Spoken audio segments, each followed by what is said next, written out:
So good afternoon, everyone. Welcome to our Wednesday webinar series. My name is Ryan Johnson. Some of you are probably familiar with me if you got the invite.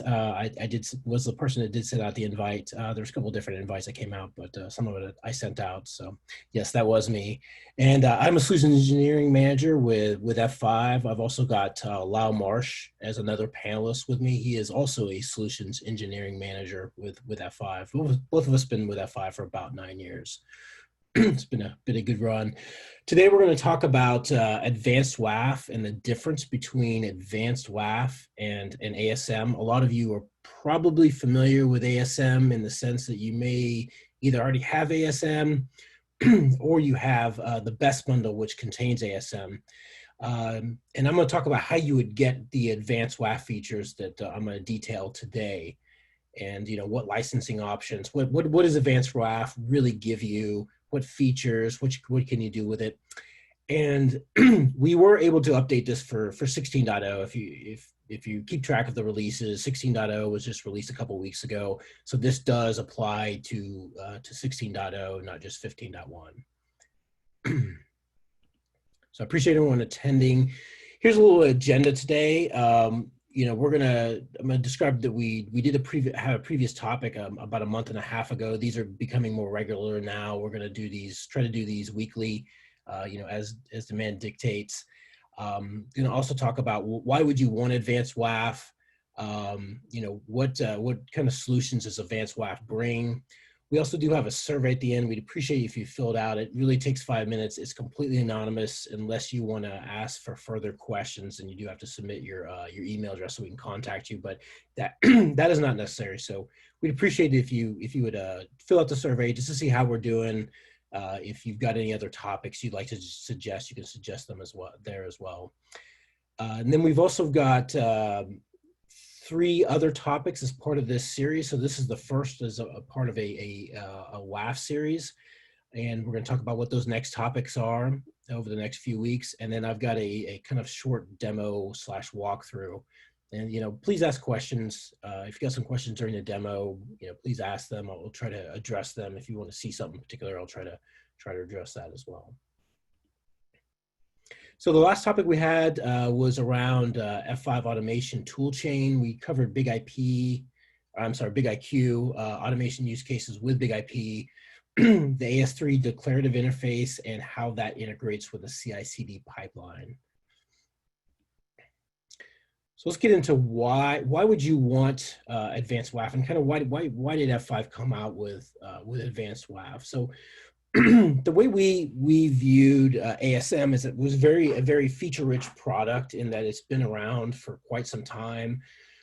I would almost venture to say it maybe is our most sophisticated and powerful product out of all the modules, that is.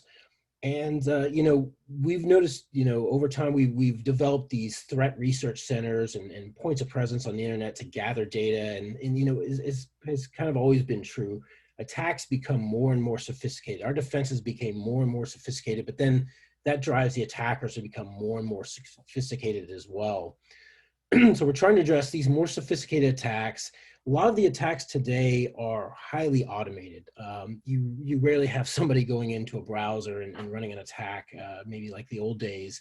Today, they are largely automated and very sophisticated automation. So we want to, one thing we want to address with Advanced WAF is we want to understand whether that user or client coming into the application we're trying to protect, what is their intent and who are they? Are they automation? Are they human? I like to really look at it as not so much bot, but really is it human versus non-human? And there are legitimate reasons for your non-human traffic and also human traffic to come into the website, but we want to understand those different, whether they're one or the other, and we may want to apply different security measures based on what type they are. But there may be legitimate reasons to have automation on your website. I've got quite a few customers that have those reasons, but we still want to apply different levels of security based on that categorization.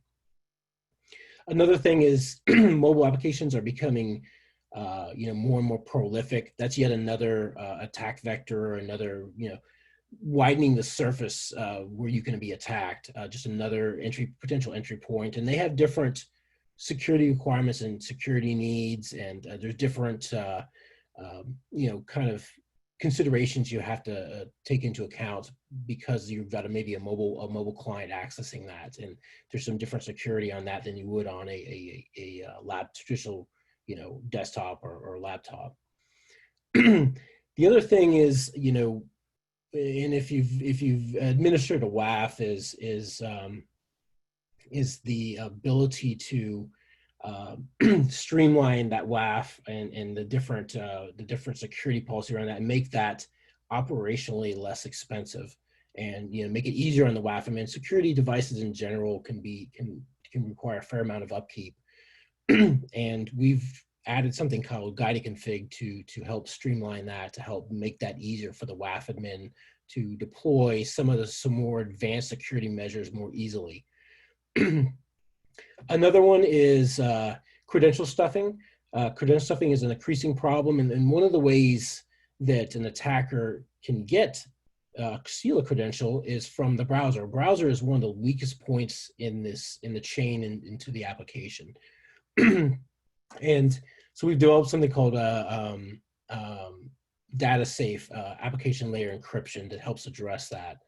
And then the other thing is with the points of presence and that we have out on the internet, and what we've done with that is gathered threat metrics, threat intelligence, and we've been able to reuse that and repackage that data and intelligence that we've received from around the internet and turn that into something called threat campaigns, which that gives you a threat intelligence feed that you can then use in your web application firewall or in AWAF to determine whether you are an attack that's coming in or an incident that's coming in. Is it part of just a singular attack, or is it part of a larger, bigger attack, maybe a campaign that's going on? Like, I think one that everyone's pretty familiar with would have been Anonymous, several years ago, and that they were attacking, federal government spaces, healthcare spaces, banking sites,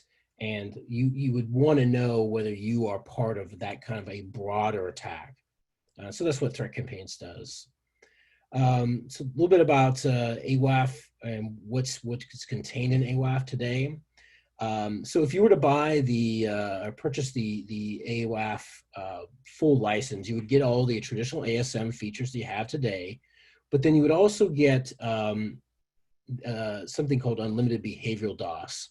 Today, we have a feature called behavioral DOS. It's been in the product for some time now, but it's been always limited to two virtual servers. If you purchase AWAF, you get unlimited virtual servers. Another one is DataSafe, application layer encryption. I'm going to go into that further. The guided configs, which I talked about, to make kind of, an example that would be OWASP top 10. When I talk about the OWASP top 10 dashboard here, we have an OWASP guided config to make your configuration of an application OWASP compliant more easy. And it provides a dashboard on how compliant each application is. I'm not going to go too much into that today because that is the topic of next week. So I'm going to save. I don't want to steal thunder from next week. Another one is API security and the ability to import open API / Swagger files.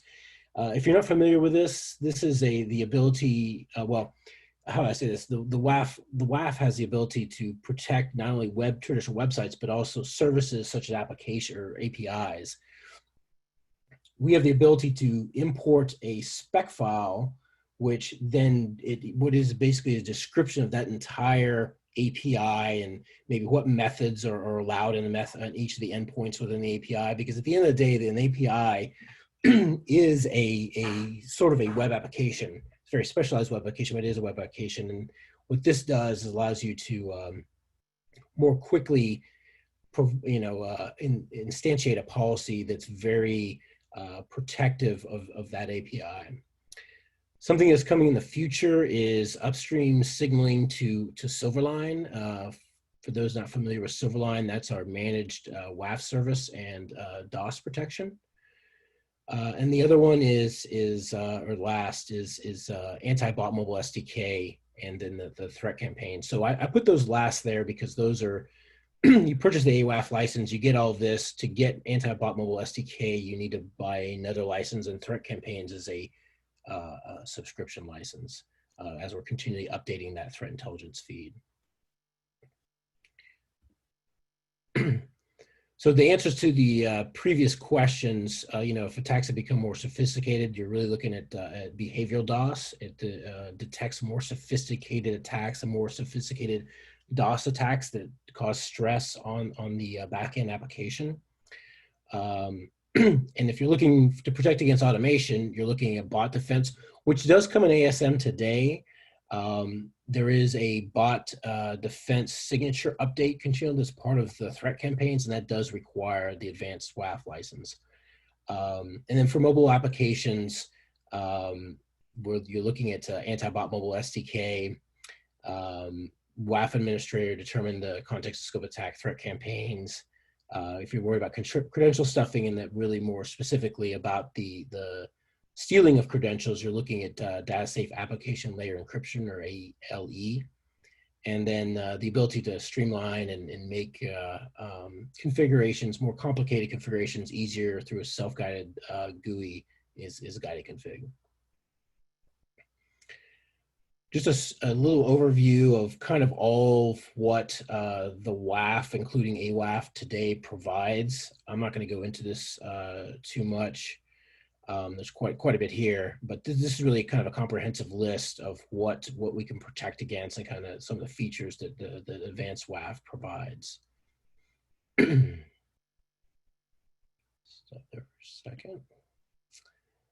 So there are several ways to get Advanced WAF. One way is to buy just a standalone Advanced WAF license. The next way would be, and I would suspect more common for most of our customers that are, you guys are attending this webinar, would be to do an add-on module. So that could be an add-on AWAF license for BEST, or it could be just for plain ASM. Pardon me. And this, once again, these are the features it provides, and those are really the three ways you can get it. You can get it through buying a base license, add it to an existing standalone ASM, or I can add it to the BEST bundle because I've got ASM. The BEST bundle does not include the AWAF license. So let's talk a little bit about behavioral DOS. Some of you may be familiar with some of the DOS protection profiles that exist and have existed in Big IP for some time, whether part of AFM or maybe even in ASM. The ones in AFM, or the Advanced Firewall Manager, those are layer 3, layer 4. What we're really talking about here with ASM is layer 7 DOS protection, and that's been traditionally the capability of limiting transactions, like number of GET requests per second or number of POST requests per second. And I can, tune how that looks on a per application basis. But that is very rudimentary. And it's really, remember, it goes back to where I'm talking about the more sophisticated attacks. A DOS attack, that type of DOS attack is very rudimentary. People have been doing that for quite some time. What we've developed is something called behavioral DOS protection, and that ties into stress-based detection. What this does is it can take into all these different entities, target entities, source entities, and you have all these different mitigation methods. And what it does is it takes in not only the L3 and L4 data, but it also encompasses or takes in the anything related to the HP packet data itself. So you're looking at URL, obviously the IP address, HP headers, what's refer, host, content type, different parameters, and it takes in that data and determines what it does a baseline off of, and determines whether there is deviations from that baseline. But it's a little more than just that. So let's get into that. So first, what you would do if you were setting up behavioral DOS, you would do a baseline, and that's a statistical site model here. What is normal traffic for this application? This is not on on a per big IP basis. This is on a per application, per virtual server basis. So you can get very granular with this. Next, we would see, if we detect an attack, we'd want to see if the server health is impacted. This is key, because one way of determining an attack, a DOS attack, would be to determine, is the backend server stressed?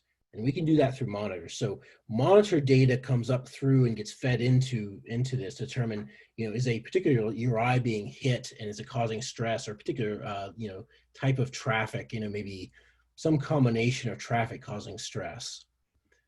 And then what we'll do is we'll then determine, if it is impacted, are we looking at an anomaly? Is there some deviation from that previous baseline we did? And then we correlate that with bad actors detection. Are we, is it a known bad IP address?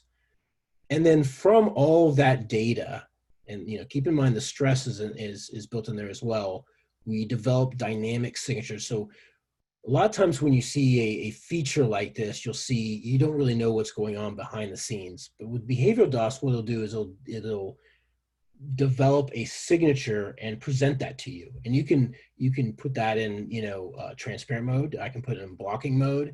I can even tweak the signature. I can use a signature to then filter on traffic because it's the Wireshark packet capture format, or the filter syntax, I should say. And I can take that filter syntax and actually, maybe save off that traffic with another device or something. But the bottom line is, it takes in a lot of different data beyond just the standard DOS data, and makes a judgment call on whether that's good, or should be a signature, should be considered bad data. Of course, you can override it. And then, of course, if it's deemed to be bad, truly, bad traffic, then we can decide an attack mitigation. And it could be doing nothing, or that could be actually blocking the traffic. Here's a little more data around, kind of the flow, and what kind of data gets taken in into these decisions around behavioral DOS.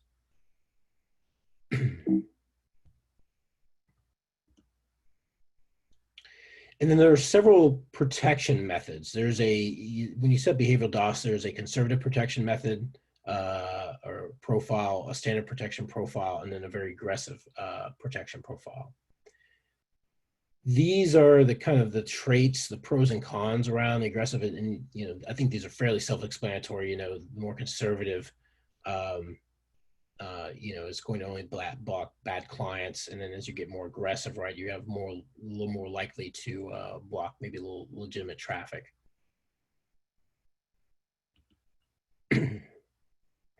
I can go into this in the demo a little bit, but here is a screenshot of what behavioral DOS looks like. It's a fairly simple config if you stick with the basics, but there's a lot of tweaking here you can do around TPS, and if a DOS attack increased by so much in a certain period of time, alert me or do something. And here's an example of the signature. If you're familiar with T-Shark or Wireshark, this syntax will be very familiar with you. You'll be able to take this syntax and plug it into Wireshark and actually capture the traffic that the behavioral DOS is saying is illegitimate, or offending traffic.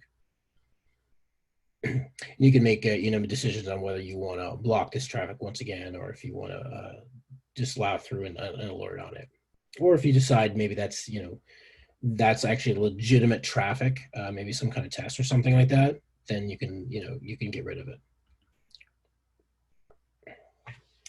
So let's talk a little bit about threat campaigns. So the real issue, or the real idea and reason behind threat campaigns is, in my eyes, is this attack coming in, is it part of just a singular attack by maybe a script kiddie or something like that, or is this part of a larger campaign to target maybe you're part of you're in the federal government right now. There's some new entity like Anonymous once again attacking the federal government. Is this attack related to something that's bigger than just that singular attack? And that's what we do. That's what Threat Campaigns does. Is that is an easy way. It's a signature based functionality that we provide, and it's pretty low false positive, and you're able to apply this to a policy on a per policy basis and determine are you part of some kind of larger threat campaign. And this really gets back into what are the latest attack trends on the internet. So you're if you use Threat Campaigns, you're going to be able to know whether you're part of seeing one of the newer attacks out there. And mentioning that or talking about kind of how this came about. This really came about from our security research team taking on all the data, using honeypots to take in data and build signatures based on what we're seeing in the wild, and then turning that into some kind of actionable data. So it's once again, I want to stress this. This is very low false positive. So it's pretty safe to you can put them in staging. You don't have to necessarily block with them right off the bat, but they're pretty safe to go go into the policy. I would say on the safer end than maybe the attack signatures. And then on top of that, one thing a little difference about these and the attack signatures, since I mentioned they were signature based, is the fact they do have a shelf life. These trends come and go, right? What was a trend 2 years ago may not be going on today, may not be out, be seeing it out in the wild. So as those, attacks kind of dissipate, those threat campaigns will dissipate as well. And so you'll see that they're more dynamic than attack signatures, where attack signature is going to stay in their perpetuity typically. Threat campaigns are going to kind of be coming and going. And this is typically about a year's time, just depending on the attack and how much of it's still going on in the internet and out in the wild. Once again, this is a subscription license that you would add on top of Advanced WAF. Talked a little bit about this. A couple of the more, I would say, popular or ones that you might be more familiar with or Think PHP and Struts 2. There's been active threat campaigns around those for a couple of years now. If you're not familiar with either of those two exploits, you're probably most likely familiar with what I mentioned earlier, the anonymous 2013 attacks. This would have been a great example of a threat campaign. This was something that targeted financial institutions and the federal government. Here's what threat campaigns looks like. It's similar to what you would see with the ASM attack signatures. A lot of the same functionality. They aren't customizable, unlike the attack signatures, but you do have the ability to, put them in staging, just do alerts on them or block on them as you wish, and enable them and disable them on a per policy basis. Okay, now I'm going to talk a little bit about DataSafe. And to be clear here, DataSafe is kind of a larger product. What I'm specifically talking about here is the ability to do application layer encryption. And I'm going to talk about why you would want to do that. And remember the credential stuffing example I gave before. The browser is one of the weakest links in this whole chain, and is easily exploited. You're relying on that end client being secure, and if it's not, it can have malicious code on it. Malicious that may steal passwords. So here's an example of kind of a credential stealing attack where a user would go in and from some device and go into a website, plug in their credentials for a login form. But in this case, that machine or device that they're on is infected with some malicious code. And what can happen here is the device is infected or has malicious code on it, and they go in and try to the user goes in and submits the username and password. But before that happens, there is the malware gets a hold of the username and password, and then takes it and drops it off to some kind of drop zone on the dark web. So when I say, providing application layer encryption, you're probably saying to yourself, well, why do I need that? I got SSL. Well, SSL doesn't, and TLS don't protect against this. They protect against the data or protected data in transit, but they don't protect the end machine from having some kind of malicious software on it and the credentials getting stolen before it even goes over SSL TLS. So that's the use case for DataSafe application layer encryption. That's, like I said, once again, part of Advanced WAF. So what Advanced WAF does is you have the ability to configure these more sensitive pages where you're submitting data like this, and we provide the ability, or Advanced WAF provides the ability to encrypt those credentials or anything submitted via form. And once it goes over TLS, obviously it's encrypted kind of twice, right? I've got it encrypted, the parameters are encrypted, but then it's also encrypted in SSL. But if the malicious program on the device gets that, those credentials, they're encrypted. They take them to the drop zone. They can't do anything with them as they're encrypted. Then you may ask, well, what do I have to do on my end application? And that's kind of the beauty of it, is I don't have to do anything on my end application because we encrypt it, and each, they're asymmetric keys, so they're different, different encryptions. So if one was compromised, you couldn't compromise the next set of credentials. But we'll transit over to the F5. We decrypt the SSL, and then we decrypt whatever we encrypted on whatever we were told to encrypt, and pass it back to the application, and the application doesn't know any of this happened. So you would actually be able to see this on the client side if you were to take a look like using web developer tools, but the application would not see anything. So it's all handled between the client and the F5. I'm not going to spend too much time on this on the guided configuration. I'm going to show, kind of do a little bit of a walkthrough of what that looks like today in 16.0. Today, what we have for guided configuration, and this is not something that's exclusive to ASM or AWAF, is we also have guided configuration for if you're familiar with SSLO product, and there's also guided configuration for the Access Policy Manager APM. Today, what we have in AWAF are OWASP top 10 and the dashboard, which we'll show you next week. API protection, which I talked a little bit about before, the ability to import spec files and provide very granular application access control around each endpoint in the API. Behavioral DOS, making, kind of streamlining that process and getting that, configured, make it a little easier. And then mobile protection and the AntiBot Mobile SDK will be coming, shortly in the future. A couple of screenshots. Once again, they will show you this next week. Here's what the OWASP top 10 dashboard looks like. It gives you an idea of what, on a per application basis, what OWASP top 10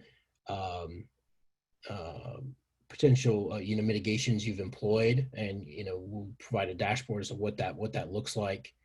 You can kind of look what the dashboard looks like and how you can go on a per application basis or per policy basis and see how much of each protection you've implemented. So you can go in and for instance configure broken authentication, but you don't have to do it 100%. Maybe there's some issue with some of the security measures, or you might have to tweak the application or something like that. So you don't necessarily have to. You can go very incrementally, and then you have a dashboard that shows you that on a per application basis. But once again, we'll be talking more about this next week. A little more about the dashboard.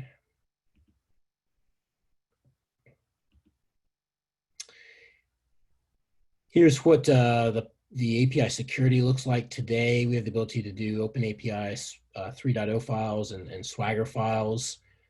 Simply upload the file there where it says Open API Swagger file, and whatever is in that spec file, URIs, allowed methods, disallowed methods, will pre-populate the ASM policy. It's a great way of building a very secure ASM, AWAF policy very quickly.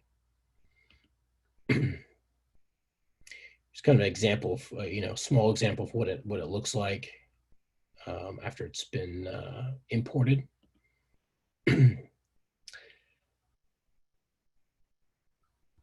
And I lastly want to talk about AntiBot Mobile SDK. So this is an interesting use case. Once again, this is additional license on top of Advanced WAF. So you would have to have ASM or Advanced, and then add Advanced WAF, and then you would have to add the AntiBot Mobile SDK. Or if you already have ASM, you just have to add the Advanced WAF license, then add the AntiBot Mobile SDK. But the use case here is a lot of bot defense and bot mitigation techniques are done through JavaScript and interrogating the client coming in as to whether they're human or not. One of the problems you run into with mobile applications, and I'm talking about the mobile app itself, not a browser on a mobile application, is that mobile application does not support JavaScript, and it's a very confined box. It's not like a browser. There's only certain things you can do. And from that, you have a potential attack vector because there's only so much you can do with mobile applications coming into your infrastructure. So that's where AntiBot Mobile SDK comes in, and it provides the ability to determine whether that device coming in is owned by you and should be allowed in. So we do that through something called fusing an app through AppDome. And this is actually a very simple process. You have an app for your web application, and a mobile app, that is. And what you do is you go in and you take that app and you fuse it in AppDome. And then now as that app's coming in, we now know that's a good used app. We don't have to determine whether it's a bot or a human. We know coming in that that's a good mobile application. We know that's a good user, a good connection, good client. So that's really the use case for AntiBot Mobile SDK. Each of these, everything that I've talked about, each of these topics, I've put some resources at the very end that you guys can take a look at. And there's some videos on AntiBot Mobile SDK, kind of go into more how it works, and then some videos around some of the other features and some documentation around it. Before I get into the questions, I would like to remind everybody to please fill out the survey. Really appreciate that if you can. Really takes 5 minutes. Actually, takes probably 1 minute, but definitely less than 5. And it's completely anonymous. It would help us out a lot. As far as the next topics, next week we'll be talking about OWASP top 10 compliance and the guide config that I showed you. We're going to go in depth on how easily you can turn your web application, which has very little protection, into an OWASP top 10 compliant web application that's being protected by Advanced WAF. Same time, 1 p.m. And then we're also going to talk about the following week after that. We'll talk about bot defense, get into that pretty deep. And then we'll end the WAF series on August 12th at 1 p.m. With Shape. I'm going to have one of our Shape speakers on here, and we're going to talk about stopping unauthorized access. How does Shape deal with automation? What does it do for automation? And then also talk about how Advanced WAF and Shape are better together, and what do you kind of get out of the two of them together? Because a lot of our customers today have WAF or Advanced WAF ASM on-prem using that, so they're probably asking why would I want to buy Shape? So we're going to talk a little bit about that. Here's some of the resources I talked about. There's a free course on ASM, free course on AWAF. If you guys are not familiar with the free courses, please check out these links. There's a lot of other good material: BigIQ, LTM, SSLO, Beprion, etc. And I'm going to go address any questions.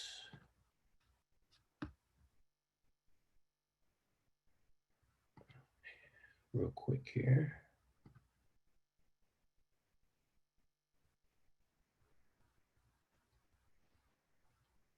Look, do we have any questions so far? So I'm going to go ahead and share out the walkthrough.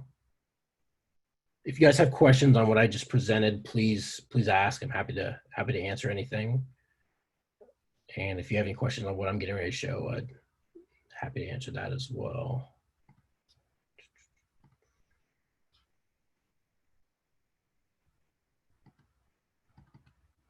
All right.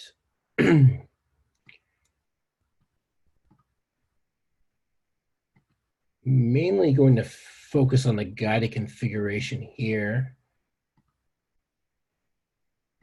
So this is what guided configuration looks like. If you guys are familiar with the SSLO product, this interface is going to be familiar to you. We've been trying to build in different use cases, as I mentioned before, into this to make some of these maybe more complicated, advanced features that you can employ for web application security easier. So if you go in here, you can see we've got a guided config around web application comprehensive protection. We guide through that. Just basic application protection. Here's the API protection, whether you're doing a REST API or, as I showed you before, the Open API / Swagger spec files. So I can go in here and specify a name. I go in and choose a spec file, and I will show you kind of a results of this.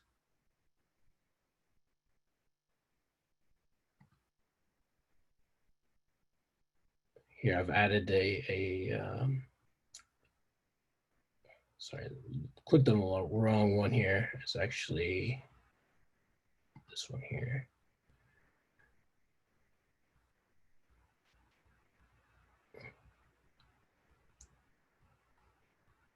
REST API, and then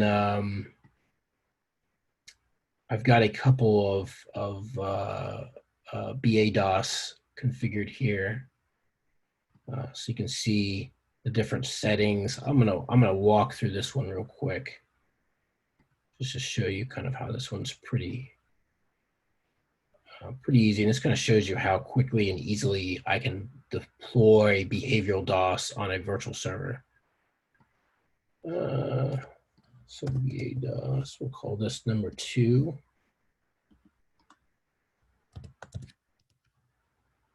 Set and transparent of blocking. Remember the different modes that you can put the. I'm sorry. This is bot defense. I'll get back to the BA-DOS one. There's also, once again, with the bot defense, there are different profile templates, much like there is with the behavioral DOS, whether you want it to, kind of more lax all the way up to strict or more aggressive, as BA-DOS called it. So I can go and create that. I can go in and whitelist different URIs in that, there may be some URIs that I may want to, like Googlebot, I want bots to hit that. So I may not want to do anything there. And I may not know all the bots that may hit it. So there may be URIs that I actually whitelist. Then I would assign it to a virtual server, save and next, and I've got a policy which I can go then back in and re-edit it. If I want to go to advanced settings, I can get into some of the more details and get very granular in how I want to treat, whether it's a trusted bot, untrusted bot, suspicious browser, etc. And we're going to talk about this in a couple weeks. That bot defense webinar will go pretty in depth on how, what all you can do, what you would configure, and kind of scenarios you would run into with bot defense. I won't do anything with the OWASP top 10 because I'm going to save that for next week. And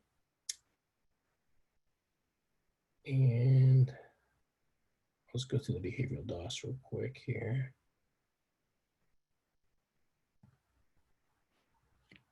So this was the real behavioral DOS I was trying to get to. We'll call that 3. You can see here, you can change some of the settings, put in blocking, transparent, have it turned off. where it's not gathering any statistics at all. And click Save Next. I can go apply to a virtual server, and boom, I've got a behavioral DOS profile enabled. And then once again, I can go in, edit it, and change some of the settings. And remember, before there was the different modes, whether it's standard, conservative, or aggressive.